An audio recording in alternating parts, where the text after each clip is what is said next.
Hey everybody, welcome back to another episode of the Journey to Legacy podcast. Today, I'm bringing you an interview with Mr. Joey Chandler, the actual founder and the chief driver behind Find Your Way Consulting. Joey is a core process coach. What you're going to hear in this interview is he might coin himself now as a celebration coach. Joey is helping people to figure out not just their why and their purpose, but figuring out more around how they specifically like to do things, how they do things best, and steering into that. He greatly believes that we all have our own way of doing things. And instead of trying to go learn somebody else's way, where now you have to actually work to take all of this uncomfortable action, instead, figure out the way that you like to do things, steer into that. And it's going to help you whether you're in a 9-to-5 job or you're busy starting or even running a successful business today. So I'm super excited for this episode. Let's go ahead and hop right in. Joey, thank you so much for being here today. Oh, thank you so much for having me. Yeah, my pleasure. I like to give everybody a chance. Tell everybody a little bit about yourself. So I'm Joey Chandler. I am essentially a life and business coach. I help people with what I call your core process. And the idea is that your core process is how you get things done. If you probably have heard of core values, and core values describe who you are, and your core process, it describes how you get things done. So what I do is I help people clarify their core values, but we focus on their core process. Because what I found is the more clear you are on how you get things done, the more you can practice it, the more you can apply it to different parts of your life, and you just get more effective at making things happen in a way that works for you. I found that most of us are pretty stubborn. Most of us, we take training and we read books and we listen to podcasts, but we don't actually apply that. We're going to do things our way, especially in times of stress and worry. Like there's so much uncertainty right now in life. So I said, hey, let's not try to teach people so much new. Let's help them figure out how they do things and get better at that. And what I found is that people are just able to naturally take steps, move forward, and find solutions that really work for them. Nice. Core process coach, how you get things done. You're helping people to get more effective, essentially, and how to make things happen their own way. And so before we hopped into this, you were telling me that there was a cool story about how you shifted into what you're doing now. I'd love for us to just start there, and then we'll start to backtrack afterwards with your whole journey. But tell everybody a little bit about how you actually landed in this whole discovery of core process. Yeah, the big thing was in 2022 is I burnt out. It was January of 2022. I was going through a divorce. I was living alone. It was post-COVID.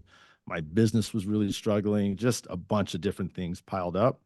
And I woke up one day and I can still remember there's this sense of like, I'm done. Like I can't do anything else. I can't be anything but me. I just don't have the energy. And to my credit, actually, a couple of days later, I woke up and I said, okay, well, if I can only be me, then who am I and how can I be more of that? And I had some ideas. I had a sense of core values. I had a sense of purpose and why, and I had a bunch of stuff. But in retrospect, it was simply all too much. It was too much. And in the stress of what I was going through, it was collapsing on me. And a couple of weeks later, I had a conversation with a friend of mine, and he told me the story about the Navy SEALs who put things in sets of 3 because when you're getting shot at, you can remember 3 things more than anything else. And just out of sheer desperation, just out of saying, there was nothing transformational about it. It was just like, well, that sounds easier. I'll do it. And I reduced my core values down to they became courage, connection, and curiosity. And so then I started waking up each day and I said, how can I bring some courage, some connection, some curiosity to my day? And I could take a baby step. And sometimes those baby steps were getting out of bed, getting a glass of water, getting back into bed. Like that was what I had the energy to do. But I just knew that there was something good about this because I kept reminding myself that I had something to offer the world. I had something positive, and I kept moving forward. And within a few months, I had recovered from burnout. And it was it was kind of surprising to me because I hadn't done any meditation or journaling or focus on yoga or drinking water or any of the kind of stuff that you normally hear in, anti-burnout work. And it wasn't because I was against those things. It's just because I just didn't really have the energy. But after a few months, I woke up one day, I'm like, wait a minute, I'm I'm back. I have energy. Like, it was this sense of it, and it was as almost as surprising as the day that I woke up burnt out. Because if you had asked me the day before I burnt out, I would have said, "Oh no, I got a problem. I got my core values. I got this. I got that." Like, I would have, my ego would have defended the fact that I was nowhere near good. But, and I wish I wasn't quite so stubborn. I wish it didn't take me burning out to learn this, but this is what it did, and it was actually a really Yeah, powerful experience. So man. I kind of went crazy after a while. I said core values are amazing. I just went on and on and on. But after a few months, and kind of going a little bit wild with core values, I realized that core values are great, but they aren't so good at creating everyday action and moving things forward. And I looked back and I saw that it wasn't so much that I knew my core values, it was that I had a process for using them each day. I would wake up, I would ask myself, how can I use them? I would take action. And it was this repeating process. And so I started to play with this idea of a flywheel or something that goes around and around. And I went with 3 steps, I went with 9 steps, I went with 7 steps, just all back and forth. Now I landed on 5 steps. I think this is a really good number. Um, and so now what I do is, and I've started talking to people, and what I find is that most people, when they work with people, they have something similar. They want to know what's working for the person. Like, hey, I want to connect with you. Tell me what's working. And you're going to find out like what's not working. You want to know what their goals are. You're going to come up with a plan, and then you're going to take some action. That's it's not everything. Sure. Um, uh, but I find that most people do something similar, and by identifying that and getting kind of their own language around it, you're just able to help them move faster and do it in a way that's true and authentic to you. Because what burnout taught me more than anything else is that trying to be something you're not is exhausting. It's frustrating. It's even if you're successful for a while, it's not sustainable. And we see this so many places for athletes, for actors, for influencers. They're trying to be something they're not, and then they don't make it, even though they have wild success. Sure, sure. Joey, so much to unpack there, right? You said 2022 is essentially when this big shift happened, right? Hit burnout, and you just felt like you were totally done. Started self discovery. It's really interesting to hear that you sort of did it by yourself, that you didn't take a lot of these normal or the best practices that people think these days. Real quick, when you mentioned burnout, a lot of people are afraid of this, or they think that they're going to hit it, or they're worried. Do you sort of define that for us? What is burnout? One, it means a whole bunch of different things to different people. So I'm not going to pretend to say I know exactly what it is.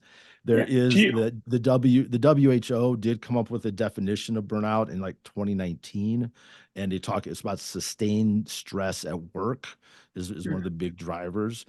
Now, I think that actually has to change, because what COVID taught us, not taught us so much, but forced us, is that what stress at work and home, they started to overlap a lot, because we were working in our living rooms, and our living rooms were our offices, and all of that kind of thing.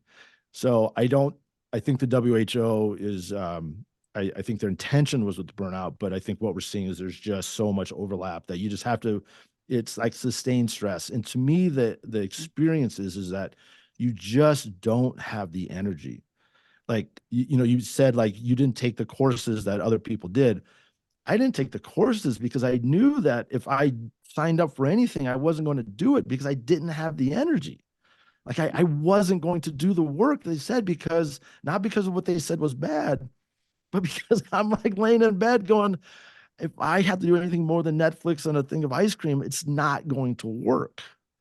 And, and, but and that's where understanding that I had something at my core, that I knew I had a foundation somewhere, and that it allowed me to say, okay, I'm just going to work on being that. and I'm going to take a baby step. So Take that's, baby steps. Yeah. yeah. And that burnout teaches you a lot, because a lot of coaching is business coaching, and it's all really high level stuff. It's like, if you're on fire, here's how to go even more fire, higher, Yeah. which is great. But so many people are below that level. Mm. So all of my coaching now, I take the time to really think, like, could I hear this when I was burnt out? Could I do something with it? Do I have a solution, a option for when people hit a wall, they bump up against something and they fall down? I want to make sure that I have something to support them at the bottom of that, because I know that's where they're going to go, because that's where I was. Wow. Wow. It sounds like you're actually have now found a way or a reason to simplify things down a lot. Because Oh as my you're gosh. saying, there's so many of these strategies, but like you had no energy to even do any of the strategies. Right.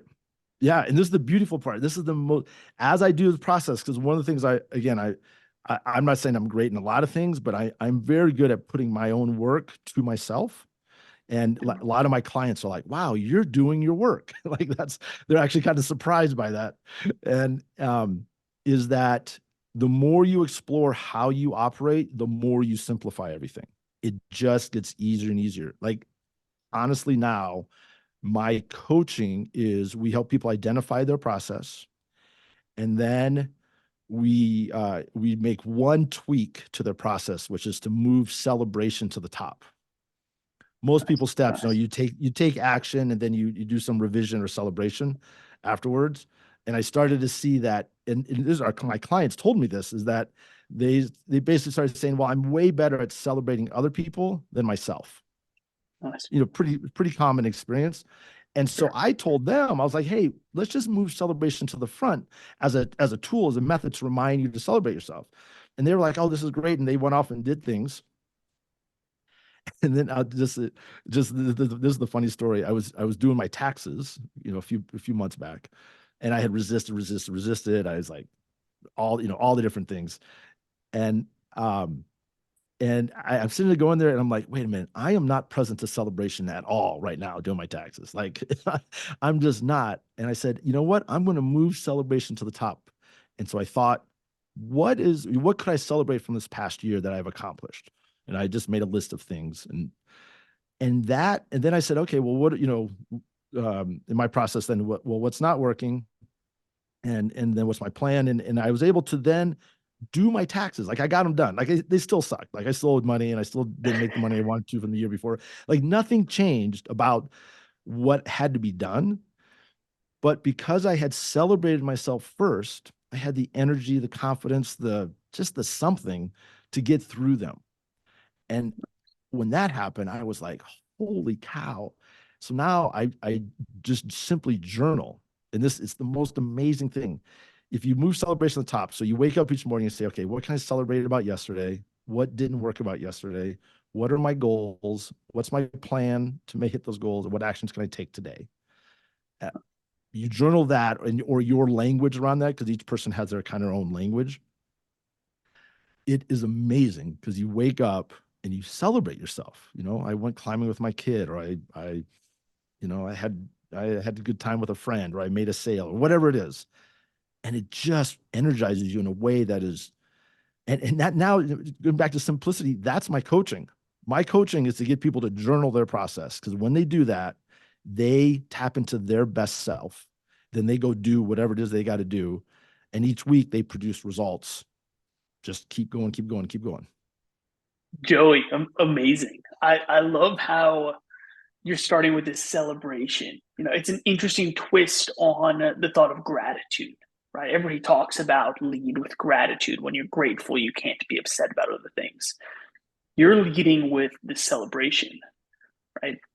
Where did you originally come up with this idea? Because it sounds like that's the core. That's the start of everybody's process now. Celebrate yourself. Where did you come up with this idea? Well, it was working with clients, and just talking to them, and they going through and seeing this very, very common experience of saying, like, oh, I can celebrate other people, but I can't celebrate myself. I Yeah. I can't say, look at me. I can't ask for that raise. I can't say this would make me happy in the relationship. I can't say this. It, in looking back, like through my divorce, I could see one of the problems that I stepped over is that I didn't say what I wanted. I didn't really say this is what I need to have, to be successful in the relationship. I just kind of I stepped over it. And my ex and I are on very good terms, and we did a ton of work. And so like I can celebrate that, but I can also see that's a place that I didn't celebrate myself. I didn't celebrate my needs. Yeah. And I think the interesting part about gratitude, because a lot of people say like, to me, celebration has a little more of an ownership to it. Like I'm celebrating something that I did or I caused, or that I am somehow, I play a role in making that happen. And I think gratitude is there, but gratitude, it feels a little more like it is, I'm just grateful for whatever. Now, I think if you do want to have a gratitude practice, I think a really interesting thing to do is say, hey, here's what I'm grateful for. And then here's what I'm not grateful for. And then what's my plan and what are my goals, what's my plan or my action? I think you could do the same. You could switch the words, but it's acknowledging the fact that you're not grateful for things, that you're pissed off, that you're angry, that you're frustrated, that you're whatever, would allow you to actually be more grateful to what you are grateful for. Yeah. And then realizing yourself the actions you need to take to Yeah. fix those things. While you were talking about celebration here, right? Celebrating yourself. Use the example here of during your marriage, or people were much more focused on others. What's your take on selfishness? Yeah, it's a muscle to build. Like, because there's places where you should be selfish. There are times when you should say, you know what? I need this. I need to have this. This is for me. I cannot take care of you if you're not doing this, if you're not doing this. I just had a client who I'm going to try to be very, very vague here because I want to protect his privacy, but basically he was putting out content on social media that was not aligned with what we were talking about. And he came to me and he said, oh, I had this huge win. I had a bunch of views, and it was like this he was really, really excited. And I was like, that's awesome. And I went and go look at his view, and it was content that I just could not align with, that I was like, I can't do this. And I had to make the decision. Do I say something? Because, it's a client who, you want to make happy, the client's always right and all that kind of stuff. But I knew that I couldn't share his work. I couldn't tell my family, my friends, like, hey, I'm helping this guy do this thing who's putting out this content that I really don't agree with. And so I took a deep breath, sent him a text saying, hey man, can we talk? And I said, look, here's what I'm seeing. I can't coach you if you're going to continue to do this. And this is, and the big reason is that this is not the energy that you're putting into our coaching calls. There's something different between the content you're putting out and our coaching calls. And I really love our coaching calls. I don't like your content. And so I said, you get to choose. That was me standing up for me, right? This was, I'm not attacking him. I'm not saying, hey, you're a bad person or whatever it is. I'm just saying I cannot do this because I want to be able to celebrate the work that I do.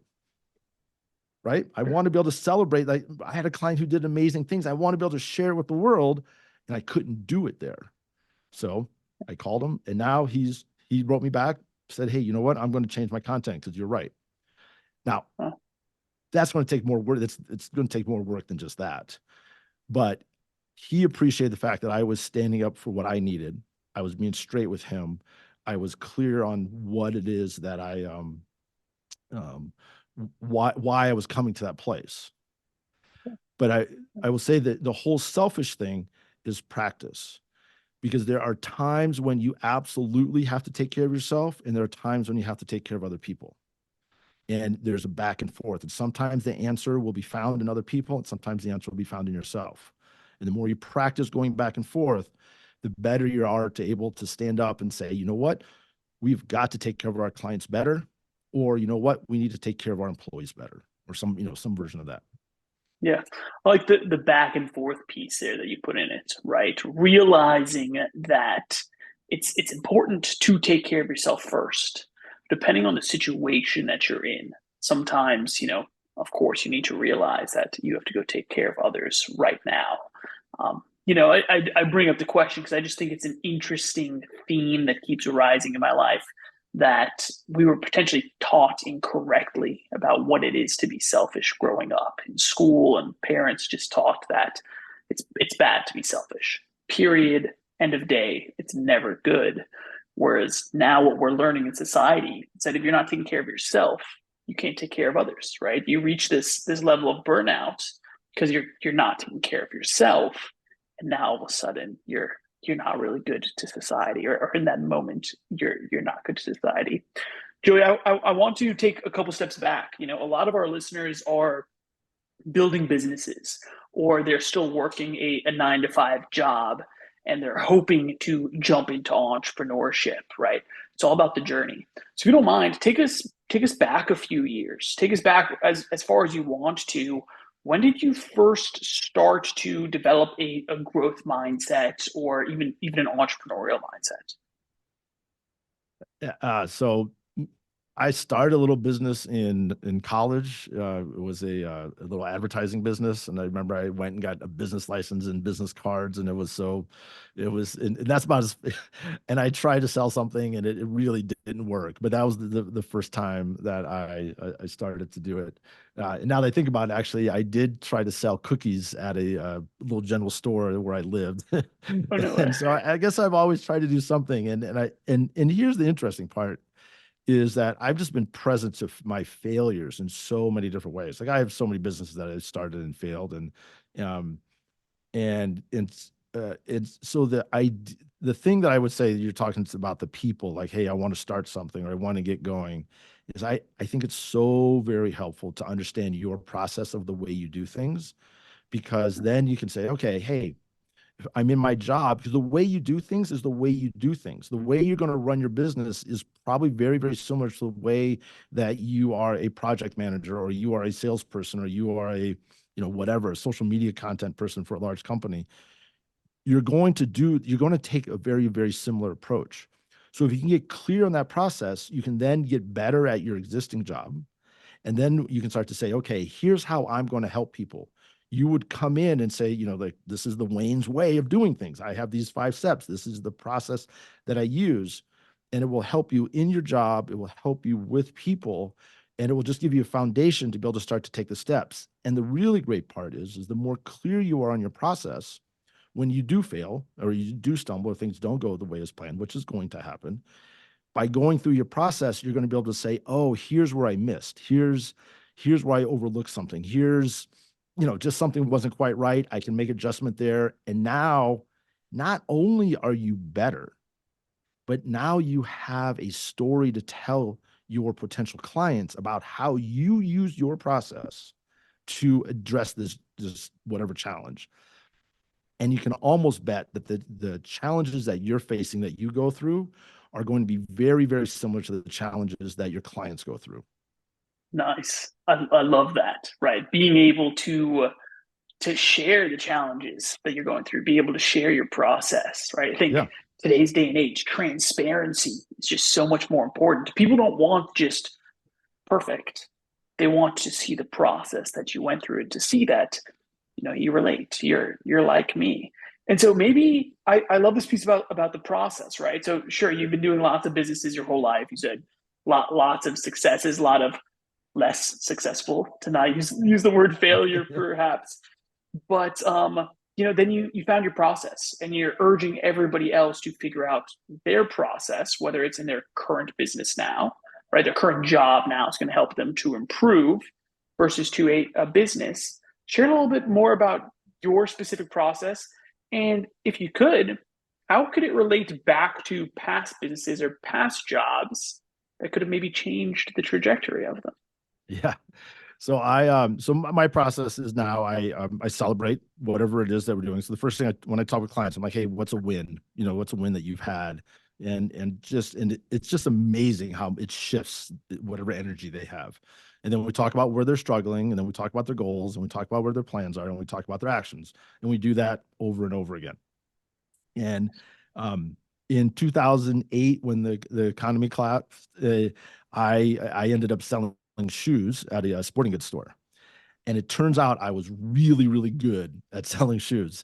And one of the reasons is that when people came into my department, I would say, "Hey, what race are you training for?" I was celebrating them. And it didn't matter age, race, shape, size. It did not matter anything. I wanted to know what they were training for. And this was in the Bay Area, and at that time, and pretty much everybody was training for something. So it wasn't too far out of the realm. But because I treated them like an elite athlete, essentially, I was able to create the space for them to, one, feel good about themselves, and then we could talk about what are they struggling with, and then what are their goals. Like, I need something for a training, I need something for a race, this is my first, whatever it is, and then we could say, okay, here's your plan, and then we could get them the shoe.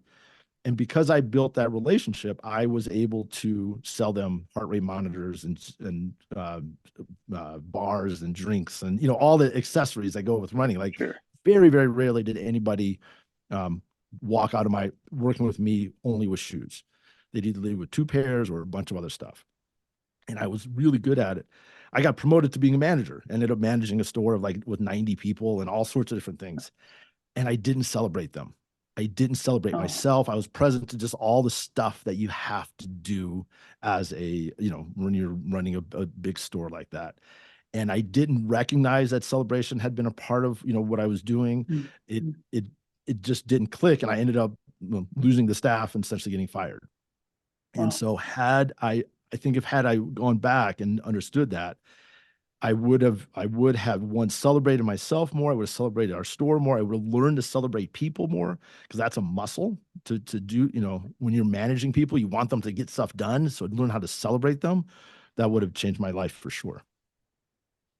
Joey, I want to make you turn into just a celebration coach, a core process coach. I mean, I love that, but just like it's such an amazing theme. Something that have you heard people talk about the approach in communications, mostly called build, break, build? Have you ever heard that before? I haven't. It's essentially a concept of you tell somebody something that they've done good. Oh, it's the peanut butter. I've heard of peanut butter and jellies, or the sandwich Sure, thing, perfect. right? Perfect, yeah. right? Yep. Yeah, yeah. And then you break them, or you put the jelly in the middle, and then again you build them up at the end. It's that kind of reminds me of you start with celebrating somebody before you actually go into, or you celebrate yourself before you actually go into, okay, well, now what do I need to get done? And then of course the actual process is the actions to take.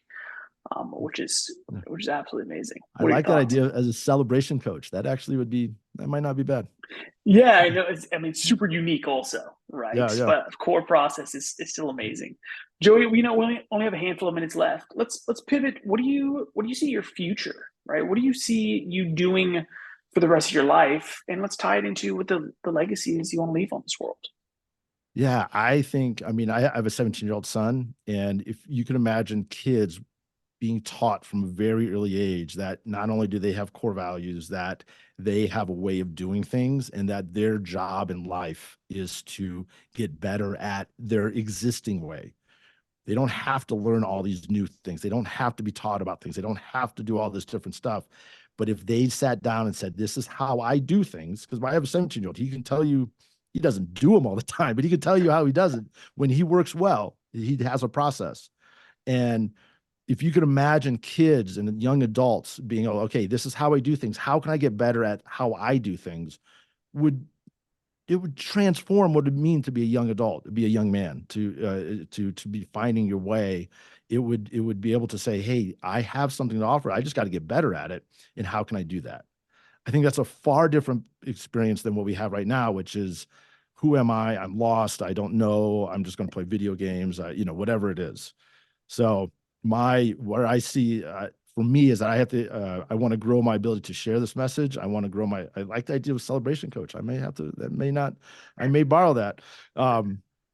I want people to be able to celebrate themselves and then say, hey, here's where I'm really good at being myself. Here's where I kind of suck at it. And here's what I'm doing to get better.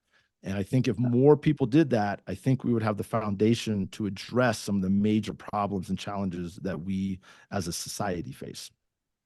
Nice. Helping people to steer more into themselves, how they best do things as well.